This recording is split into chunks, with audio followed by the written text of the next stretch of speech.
जमुई विधानसभा seat पर BJP ने श्रेयसी सिंह को टिकट दिया है। हालांकि इस सीट पर बीजेपी की टिकट के उम्मीदवार अजय प्रताप जी अब बागी होकर आरएलएसपी से लड़ रहे हैं। क्यों नहीं मिला टिकट? क्यों नहीं मिला टिकट, इसका जवाब तो भारतीय जनता पार्टी के वरिष्ठ लोग ही दे सकते हैं। पहले से उन्होंने आश्वासन दे रखा था, इकलौता हम ही थे, यहाँ से सूची में नाम भी केवल हमारा ही गया था।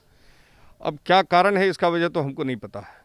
आपने पिछला चुनाव 2015 में बीजेपी के टिकट पर लड़ा था, हार गए थे आप।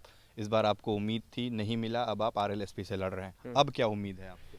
उम्मीद क्या, आप तो एकदम श्योर है कि हम जीतेंगे चुनाव, हर हाल में चुनाव जीतेंगे। वजह? वजह बहुत सारी वजह है, अब गिनाना मुश्किल है।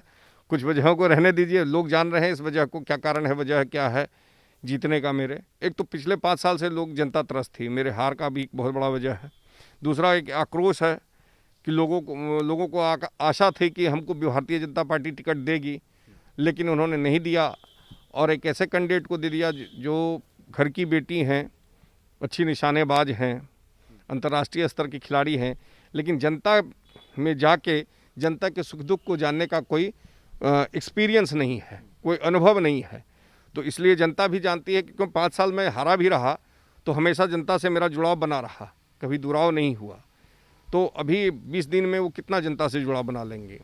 आपके पिताजी लंबे समय तक जेडीयू में रहे, अभी भी उन्होंने शायद औपचारिक तौर पर पार्टी नहीं छोड़ी है। नीतीश कुमार से अलग होकर चुनाव लड़ने की क्या आपको लगता है कि इसका खामियाजा भुगतना पड़ सकता है चुनाव में? क्योंकि ये सीट जब एनडीए के खाते में गई है, बीजेपी को टिकट मिला है, आपके पिताजी अभी भी जेडीयू में हैं। किस तरीके से आप लोगों के बीच में ये मैसेज दे पाएंगे कि भाई हम लड़ रहे हैं आरएलएसपी से, हमको वोट मिलना चाहिए? देखिए, ऑलरेडी मैसेज जा चुका है, कहने की ज़रूरत नहीं है, जनता जान रही है। कल आप अगर देखे होंगे तो हमारा जो कल नॉमिनेशन था, तो उस नॉमिनेशन में इतनी भीड़ थी, बिना बुलाए, स्वतः स्पॉन्टेनियस भीड़ थी।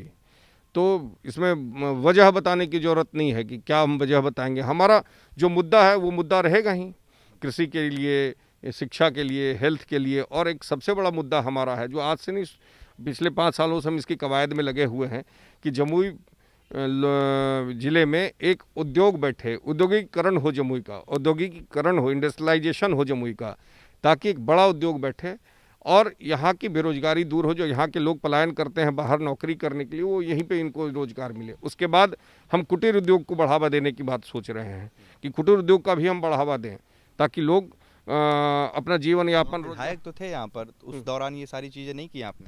देखिए, उस वक्त हम नए थे, बहुत चीज़ें सीख रहे थे और उस वक्त बहुत सारा और भी काम था।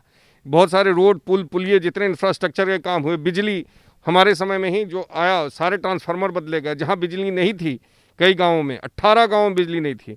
हम आज़ादी के बाद से कहीं 18 साल से, कहीं 20 साल से, कहीं 8 साल से तो हम सब जगह हमने इलेक्ट्रिफिकेशन कराया।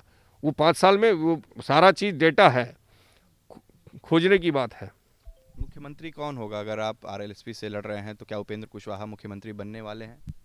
कोशिश तो यही रहेगी, कोशिश तो यही रहेगी हम सबकी। कोशिश यही रहेगी। इस चुनाव को, इस खास तौर पर इस सीट पर ऐसे देखा जा रहा है कि 3 राजनीतिक परिवारों के बीच लड़ाई है। श्रेयसी सिंह के पिताजी दिग्विजय सिंह, उधर जो यहाँ के सिटिंग एमएलए हैं विजय प्रकाश, उनके बड़े भाई जयप्रकाश जी हैं। आपका राजनीतिक परिवार रहा है, क्या प्रतिष्ठा की लड़ाई है ये? आपको, आपके कंधों पर ज़्यादा जिम्मेदारी है? लड़ाई हमेशा प्रतिष्ठा की ही होती है और ये लड़ाई बिल्कुल प्रतिष्ठा की लड़ाई है और इस लड़ाई को हम लोग जीतेंगे भी। तो इस लड़ाई को जीतेंगे, ये कहना है अजय प्रताप जी का, जो कि यहाँ से पूर्व विधायक रह चुके हैं।